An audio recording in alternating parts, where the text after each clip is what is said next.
receive temp checks daily. Just like we are asking the parents to self-monitor, the staff is also being required to self-monitor. That is the guidance that we have been given. One of the reasons we are not doing daily, like the temperature as they're coming in the door, is because if a student ends up having to stand outside in the hot sun until they are allowed in the building, that may raise their temperature. So then we would have a lot of kids in the nurse's office without, with not a great reason.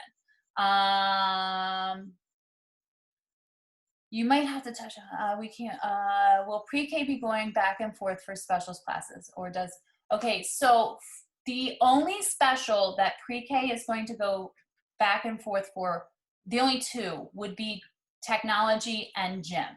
And Mrs. Sabatini has all of the materials she needs to wipe everything down in between and disinfect her classroom.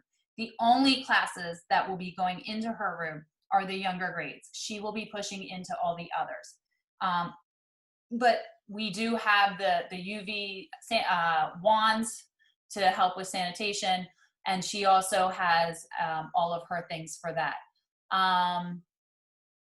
Art will be pushing in, music will be pushing into their classrooms. So that we're hoping to eliminate the amount of times that the students are walking through the building. School children will get a common cold. If somebody keeps their child home and they are, because they have a cold, they have, they're not feeling well, but they're feeling well enough to do the virtual learning, yes, they will be able to access the virtual learning. We will have that available for parents to use. There is actually going to be a separate column in our attendance that will show where students were virtual or in person.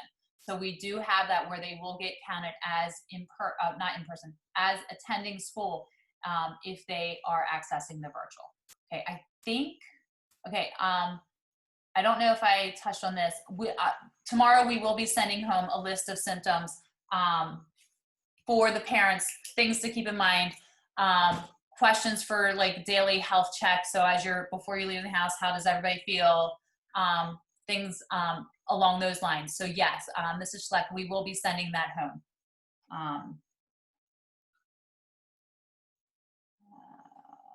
And symptoms. All right.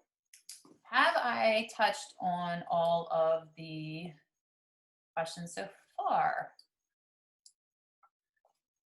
All right. Anything else?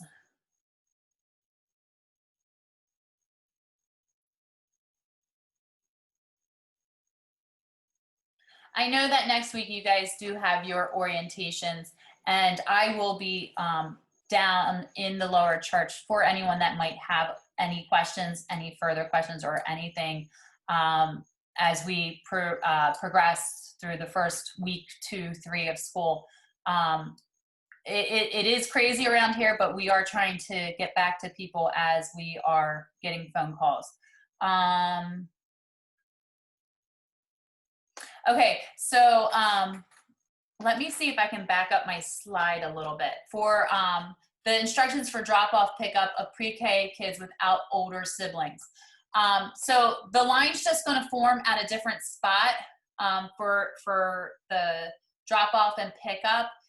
So it's actually easier to see. So if I don't even know if my pointer is showing. But if you're looking on the side, on the other side of the playground closest to the building is where the regular car line usually starts. So one lane over will be having the car lines line up, car line for Lower Church line up. And so they will be lined up, and we'll unload and load the cars from there. And once there are no children moving in those spaces, we will have somebody out there to direct traffic, and they will indicate when the cars can move. so you would enter through, if Strathaven is behind you, you would enter from the furthest entrance. If you're going in the other direction, then we would have, then it would be the first entrance. So it depends on which way you're coming in the parking lot, but we will have signs that say car line with older siblings, car line with no older siblings, and we will have them all through the parking lot so that families can follow the lines and the arrows to help with that.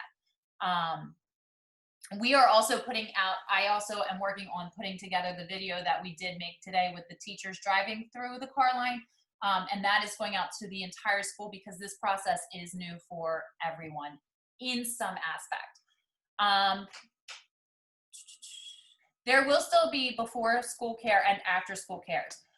The care students, they are going to be, what do kids do while in care is waiting to be picked up? The cares kids, we are actually moving cares over to the gym for cares this year, or at least for the start of the year. There will be bins of toys that will be designated for different areas of the gym. They will be kept in their cohorts while they are in the gym and socially distanced. And once, if there's a group playing with, a kid playing with Legos, no one else will be able to play with those until they are sanitized. So they will have activities for them to do. They'll go outside as much as possible. There'll be tables set up for the kids to do homework, that need to do homework. We will have social distance markers on the tables so that the kids are not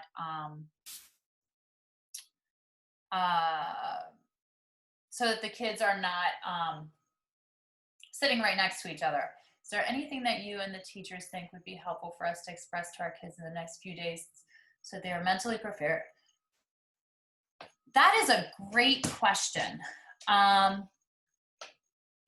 And pre-K and K teachers that are on, if you have anything here, remind them that we're not trying to take any of the fun stuff away. We're keeping as much of the fun stuff in as possible. It's just going to look a little different.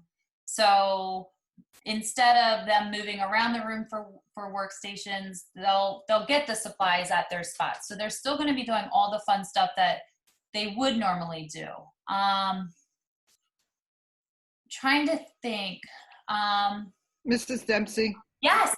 Hi, it's Mrs. Perry. Hi. Go ahead.